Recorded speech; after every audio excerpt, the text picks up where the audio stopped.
I'm worried. I'm worried after day 3. Ugh. I'm not gonna lie, guys.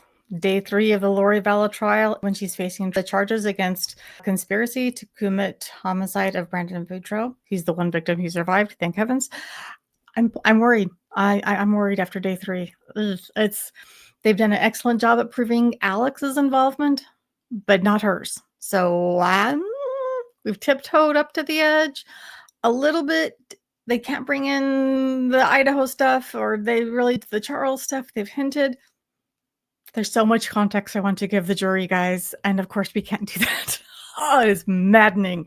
I have faith in Trina K, the prosecutor, that she is going to bring in what needs to be done. She's starting to show hints that she will, but I'm still nervous because within the Charles trial, we had that one juror who right up to the end, he was undecided. So, let's talk about it. Here are my top 10 takeaways from day 3 of the Lori Vallow trial for the attempted homicide of Brandon Boudreaux.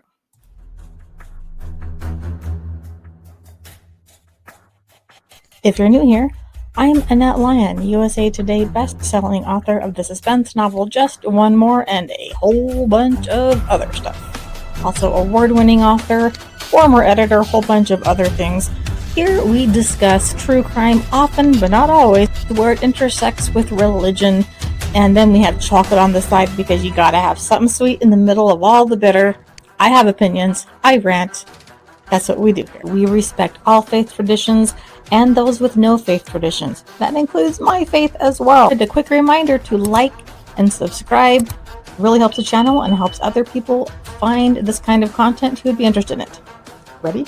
Let's go. 10.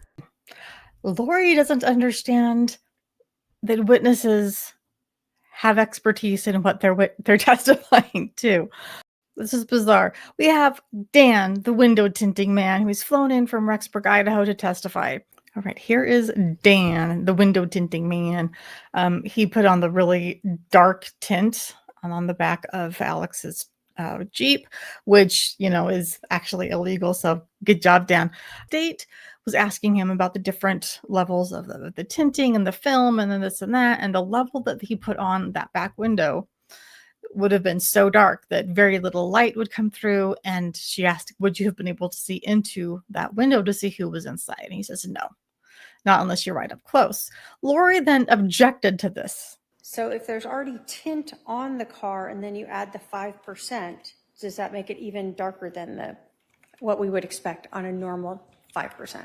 Yeah, if you slide a VLT meter on there like all officers have usually in their car, it will usually net like 2% or 0% VLT.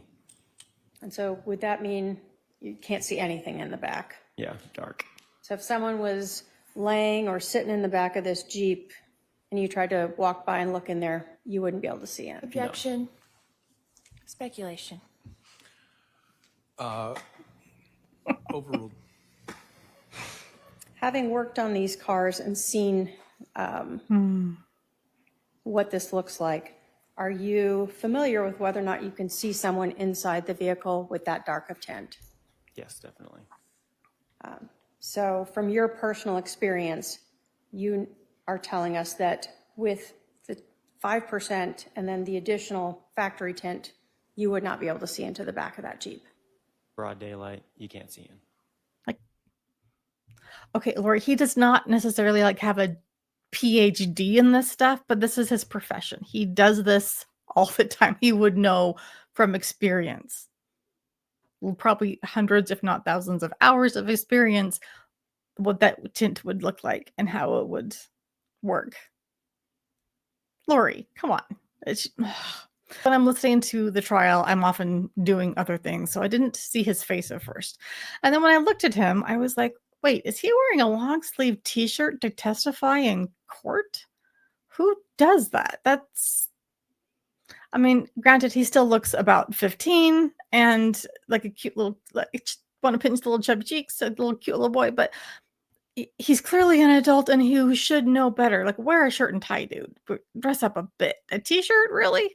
Even a long sleeve? And then I realized The logo on his shirt, it says Dan's Window Tinting. He wore an advertisement to court. And I'm sure he thought he was being so clever because he knew it would be streamed. I think that it's incredibly tacky, and to me, instead of being an advertisement, all that says is this is a dude willing to break the law to make a buck, because you're not supposed to put that level of tinting on a car window. 9. This is Officer Marianne Robb, now retired. The more she talked, the more I'm like, I would love to have her as my aunt. Like, she just seems like a delightful, like, don't mess with me, heart of gold kind of person. She testified about quite a lot, and much of what she said matches up very perfectly with other people who have testified who were at the scene. She was the initial responding officer. There are so many things that just frustrate the heck out of me about Lori. Like when Lori was cross-examining her, there's the bullet in the car, the hole, and Officer Robb apparently took her pen and put it in the hole to see, how they put those sticks for crime scene investigations. They'll put little sticks to see where the trajectory would have gone, perhaps. But she wasn't doing it for any scientific purpose per se. They were trying to see where the bullet might be and see if they could get it out of the car for evidence. And then when you looked at the Tesla and you put your pen in the Tesla and kind of wiggled it around, were you looking for the projectile in there? I was looking for the projectile, and I was also looking for the trajectory of how that bullet went in so I could figure out where in the vehicle it might, if it did exit, where it could have exited. Like to see if the hole went through, possibly, into the car? No, I'm just looking to see which way the bullet was going in the car, so if we can find it, where in the vehicle it could have been. Okay. So did you, is that kind of a typical thing that you stick your pin in there to find trajectory? Yes, ma'am. Okay. Yes. That brought me joy. 8. Hollywood is killing us and destroying us as far as our expectation of what crime scenes and police work are. Like I've mentioned I have a loved one who's a retired police officer, and they have said that, people expect that you can run all of these fancy tests overnight. And most of the tests, yes, they exist, but they're not every state even has them. You often have to ship them off. They're very expensive. They're weeks or months to wait for results. And yet people just expect everything to be done on every case, and that it's not realistic and can't happen, and usually wouldn't yield results anyway. So they actually said that in a lot of cases they would dust for prints, they would run the prints and everything, knowing that 99% of the time there's not going to be a hit. The fingerprints will be family members who happen to touch the coffee table or whatever it was. But it makes the public feel good that the cops are doing their job. So it's a CSI effect. There's just so much that people think they know, and it's not accurate. We see silencers in movies a lot. James Bond uses them all the time on pistols and whatever handguns. And so Brandon is not a huge gun guy, but he saw something on top of this rifle and thought maybe it was a silencer. Lori asks her about the silencer. And then you said something about that he saw a silencer but heard a loud bang. That is correct, yes. Okay. If there was a silencer, would there be a loud bang? Couldn't tell you. I don't know if silencer on a rifle. I have no idea. I've never heard silencer on a rifle, so I can't answer that. In all your shooting experience, you've never used one or had known anything about them? Not a silencer. I know a silencer on a handgun, but not on a rifle. So I don't know how loud or how quiet it would be. Okay. And so if you're inside a car, like a nice car, right, like a Tesla, and all the windows are shut and the doors are shut, maybe you have the radio on, you might not even hear a loud bang. If there was a silencer, you might not even hear a loud bang at all. Wouldn't that be true? Again, to speculation, since she's already indicated she doesn't Hold know. on. She testifies she hasn't experienced a silencer on a rifle, so the objection is sustained. So here's the thing. Silencers are rare. They tend to be only for law enforcement, hard to get your hands on, except in black market situations unless you are authorized. And on top of all of that, silencers aren't silent. They dampen the sound. Lori, it's not like muting the television. There will still be sound. If someone shot at a car with a handgun that had a silencer on it, chances are, yeah, you'd still hear something. Probably not a loud, huge, massive bang, but you would definitely hear something pretty strong. That close up. Get a clue. Don't listen to Hollywood. 7. Court was supposed to begin, and suddenly, before things began, before the jury came in, Judge Beretsky sent all the public out and didn't explain why. But they came back in, the standard do not speculate, blah, blah, blah. My speculation, I'm not part of the courtroom, so my guess is that he may have begun the day with telling Lori, no, seriously, stop flirting with opening that door. You've got to stop it. Or I will revoke your right to represent yourself, and perhaps you will, and then have the jury hear things about what you've done to your children, to your fourth husband, and to your current husband's former wife. Seriously, Lori, you got to stop playing these games. Behave in court. No more of this crap. That's just my guess. We don't know. 6. There was a point when Detective Pillar, he was on the stand a good chunk of the day. He was the head detective on the case in Arizona. They were talking about other law enforcement agencies that were aiding them. And at one point, it came out that a particular agency was assisting them, in an attempted homicide. It's just the 3 of us and the 2 pilots on the flight. Okay, so this one is referring to when some of the officers from Arizona flew up to Rexburg because that's where the Jeep was, and so they could get that evidence. So they flew up and back the same day on a private plane. So that's how you were able to go up and back at your leisure, kind of in the same day. In the same day, and this was a result of Detective Olzak at the time being a detective with the Department of Public Safety, DPS. They utilize a state plane that's typically used for the governor. They have a couple planes. And because they were assisting our agency with the processing of a vehicle involved in an attempted homicide, the Arizona Department of Public Safety allowed us to use one of their... Didn't say alleged. It just said plain old attempted homicide, which I thought was really cool, and that Lori didn't object, and that got into the jurors' heads, I hope. We shall see. 5. But as the day went on, Lori's snark did continue to creep in. Less flirting with opening that door of her past crimes, but just her general snarkiness. And it reached the point where I hope that the jury sees her for what she is and recognizes her snark as disrespectful and indicative of her true character. So let's watch some of her snarkiness. Your estimation, Detective Pillar, how far was the Jeep when the supposed shot was taken? With the information provided by Mr. Boudreau and the neighbors describing where this Jeep was located, where I believe, at least at the time, where that glass shard might be related in the roadway, I would guess, I don't want to guess because we didn't measure, and I don't know exactly where the individual was in the Jeep. What I can say is it was within a few feet.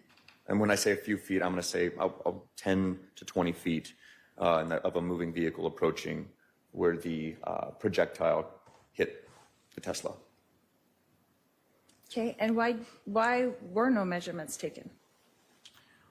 We didn't know exactly where that Jeep was located. We had an idea of where it was parked, but we didn't have an exact location for that Jeep, a specific spot. If it was parked nose to nose with that white van, kind of... Okay, did you hear her laugh? Like, let's listen to it again. It's so insulting. If it was parked nose to nose with that white van, you kind of know exactly where it was parked. We have a good idea of where it was at, absolutely. A good idea, but not to the millimeter, which she would insist on, especially when it comes to measuring trajectory, which she'll get into. No. But no measurements were taken. No measurements, no ma'am. And what measures were taken to decide the trajectory? This is where it completely cracks me up, where it's like, you don't understand the science, sweetheart. So just sit down. I don't know how to answer that question. Okay, did the Gilbert Police Department ever decide on what the trajectory actually was? No, So were there tests done to find the trajectory? no, because again, we don't have the exact placement, the height, the angle in which the projectile came from. And we can't determine that with just the hole in the Tesla that was since moved prior to police arrival. What? Okay, so you can find out how tall the Jeep was, right? No, Okay, so like here's the thing that just blows my mind with her. She doesn't grasp that there are so many factors. Like, what size of tires was the Jeep using? So many things that could affect the height of an actual Jeep. Were they fully inflated? Were they raised up? Were they this? No, you can't. Yeah, you'd have to be so precise, and these measurements would be useless. Lori, get a freaking clue. You cannot? no. And you don't know how tall the Tesla was? The Tesla we could figure out at the time, but we did not measure the Tesla. So no trajectory was ever really determined. Is that correct? Correct. Okay. Asked and answered, Lori. Asked and answered. Private planes to fly to and from Rexburg, Idaho to process our Jeep. Okay. And you flew into actual Rexburg at the little airport. They have a small runway. That's And she chuckles. Small airport. Like, what is funny about some of this stuff? It's so inappropriate to be giggling in court over things, anything, but it's not even funny. correct. I cannot say for certain who I first spoke to as far as the officer, as far as the briefing goes, but I do know there were multiple officers on scene. So at this point, we've had a couple of different people testifying who showed up at the scene, and they know they were briefed, but they're not sure which officer briefed them. So he's not the first person to say that. Keeping in mind, this was 6 years ago, almost. So they know they followed procedure. They know someone briefed them. It was probably Officer Rob, but they can't say 100% for sure because they don't recall. Watch how she handles this. To include Officer Rob, who was here earlier. And someone briefed you though, right? Do you know who that was? I do not know who that was, but yes, somebody would have briefed us on that case. And nobody remembers who briefed anybody? It doesn't sound like it. She and laughed. Trust me, I would rather give you answers than say I don't know, but I don't sound like Listen it. to that and again.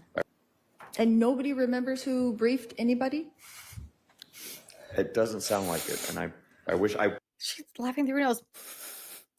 So help me. I have lost so much patience with her. She just drives me absolutely bonkers. 4, So let's watch a little bit more of Lori trying to be a lawyer when she is absolutely not. Officer Rob, that the neighbor that she had got contact with said that the Jeep had a tire on the back. Object to hearsay. Sustained. Sustained. Your Honor, I wasn't asking for the truth of the matter asserted. I was asking for the effect on the listener. Officer Rob, Sustained. can I have a sidebar? No, it's sustained. Next question.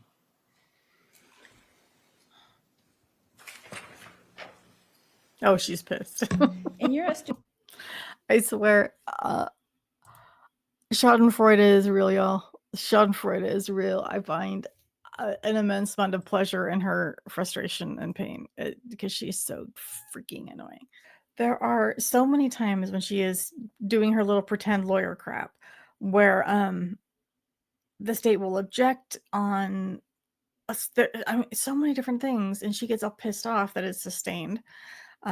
She has very few objections of her own. I don't think any have been sustained, maybe one or two, but her objections are stupid. They're not in line with the law, like at all. But she recently, on Monday, she came up with a new objection. She said she called it a Crawford objection, and so I had to look that up. Apparently, that's hearsay. It's a hearsay objection. I don't know why she decided to use a fancy word for it, like referring to the case that you've been using hearsay this whole time. Why are we suddenly talking Crawford? She's never used it since, just the one time it was done. One of her stupid objections was foundation. I'm objecting because of foundation. And this was literally after Katrina Kay, the prosecutor, spent, I don't know, 10 minutes laying the foundation. And laying foundation can be tedious. So maybe Lori zoned out, trying to give her the benefit of the doubt. Objection, speculation, objection, relevance, and it's always like admitting evidence. Oh, relevance, and the judge will be like, "Is that all you got? Okay, it's admitted." It's just ridiculous. 3, She also loves to beat a dead horse, and I think the jury will pick up on that at least, where she keeps bringing up the fact that Brandon thought it was a green Jeep at first, and it's not a green Jeep. I've seen pictures. They showed pictures, and I'll put one up maybe, and, I'm sorry, but it's kind of a weird color of Jeep. It's if you had to ask me, it almost looks grayish bluish to me in the pictures.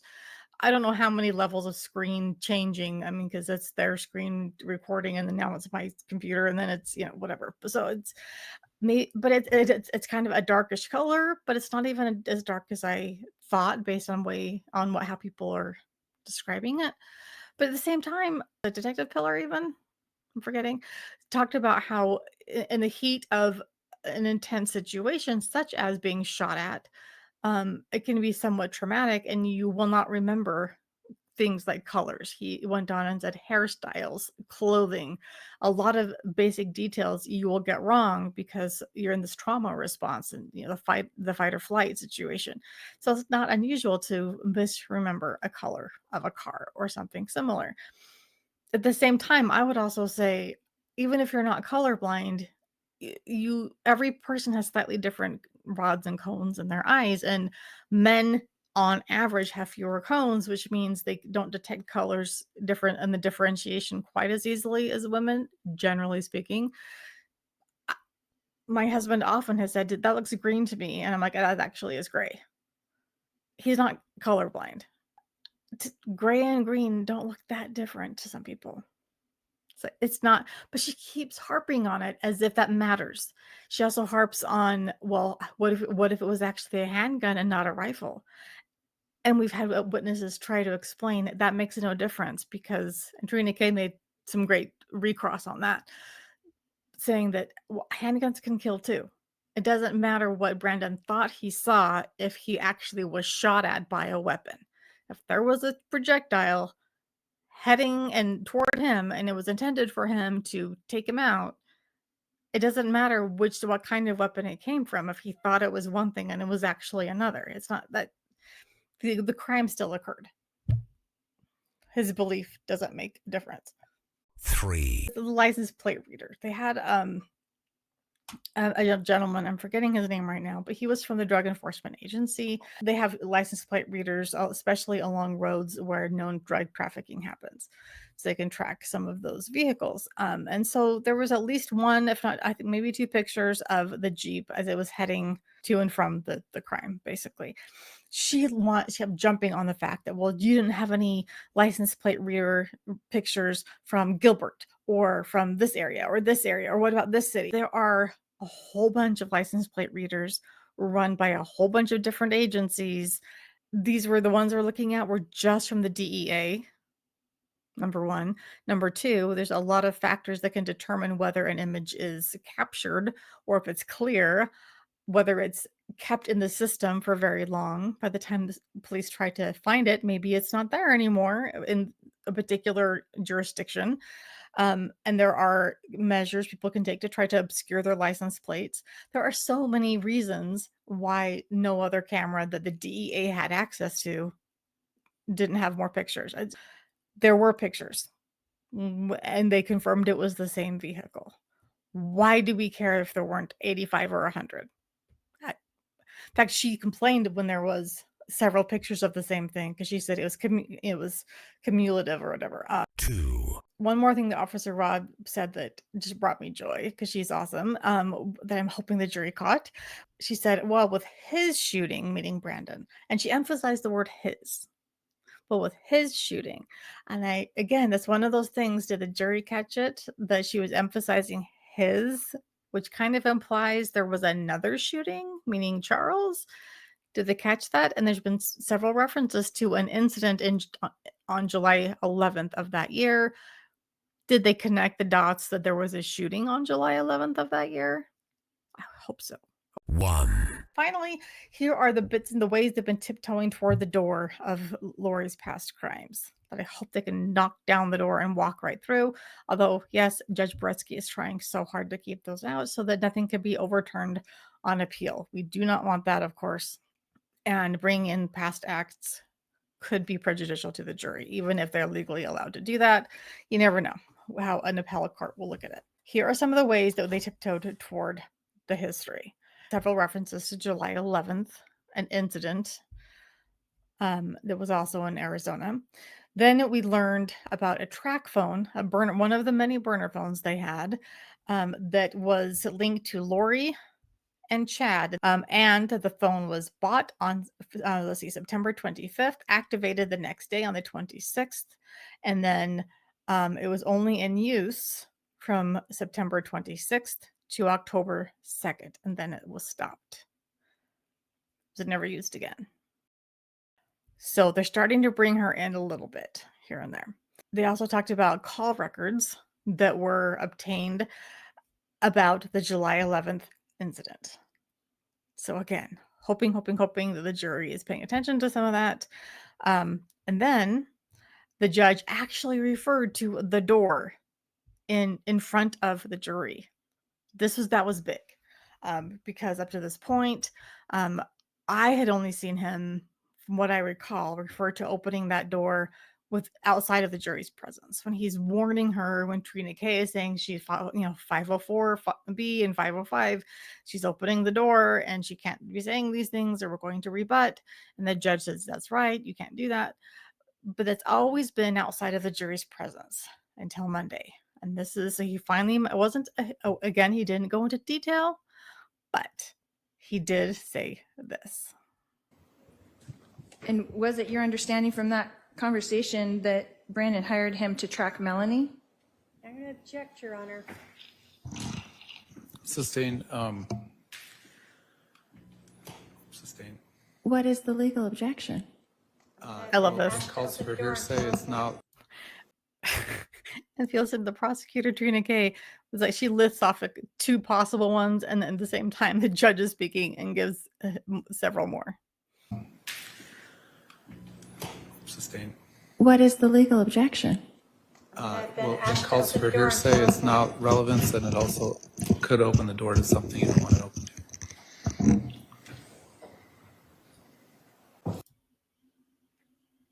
Relevance, all that other stuff, but also could open the door to things you don't want the door open to. He's warning her again, and he did it this time in front of the jury. He didn't call a sidebar, that has happened a few times already, but he said it in front of the jury. So those are my big takeaways on day 3. I've got a lot more coming for day 4. Lots of thoughts. Start out with, we get to see Lieutenant Hermosillo once again. He's our hero from Idaho. He did not testify, I don't believe, in the trial about Charles's death, but he did attend one day. And if I recall correctly, one of the jurors later said, "Oh, I saw this guy and I was wondering who he was. I only saw him once or twice, but he looked mad." Like, yeah, he is not part of the Lori fan club. If you know Hermosillo, if you've watched him, the dude is tough and he could scare the crap out of anybody with that cop face, and yet he's got a heart of gold. When you hear him talking about the day they found the kids or anything along those lines, he gets choked up. He's got a heart. He cares about this case. So he attended part of Charles's trial, and I'm sure in honor of him, of Charles and the children, and he's here testifying in Brandon's and bringing up things that I had no idea they were going to bring up. There's interesting stuff he testifies to, so stay tuned for that. In the meantime, like and subscribe so you don't miss a single thing. It makes a big difference for the channel. It means the world, and I really appreciate that. Hope we have a Melanie Pulowski trial as well. Wouldn't that be awesome? So in the meantime, leave me some comments. Let me know what you think. Even a small comment helps to boost the algorithm so people can see this kind of content if they like. Yeah, if you have no commentary on Lori herself, which of course you do, I'm sure, then leave some chocolate emojis or your comfort food of choice. And until next time, go get yourself some chocolate.